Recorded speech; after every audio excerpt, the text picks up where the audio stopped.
Hi అండి అందరికీ. నా పేరు పల్లవి.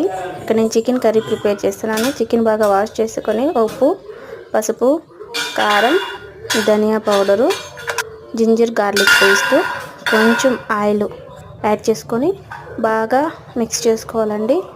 బాగా మిక్స్ చేసుకున్న తర్వాత ప్రెషర్ కుక్కర్ తీసుకొని దాంట్లోకి చికెన్ వేసుకోవాలండి. అంటే నేను కొంచెం మా బాబు కూడా తింటారని కొంచెం కుక్ చేయడానికి కుక్కర్లో వేస్తున్నాను. తగిన వాటర్ వేసుకొని కుక్కర్ విజిల్ పెట్టేసి, ఇక్కడ మా బాబు ఆడుకుంటున్నాడండి. బాగానే ఆడుకుంటాడు, ఎక్కువ ఏడిపించాడు. 2 విజిల్స్ ఆర్ 3 విజిల్స్ వచ్చిన తర్వాత తీసుకొని పోపు పెట్టుకొని, పోపులోకి వడిమ అంటారండి మా సైడు, మేము ఇయర్లీ వన్స్ పెట్టుకుంటాము. వడిమి కొంచెం ఎల్లుల్లిపాయ, కరివేపాకు వేసుకొని ఈ తిరుగుమాతని ఆ చికెన్లో వేసుకొని కొంచెం బాగా ఉడకనిస్తే chicken curry ready. Thank you.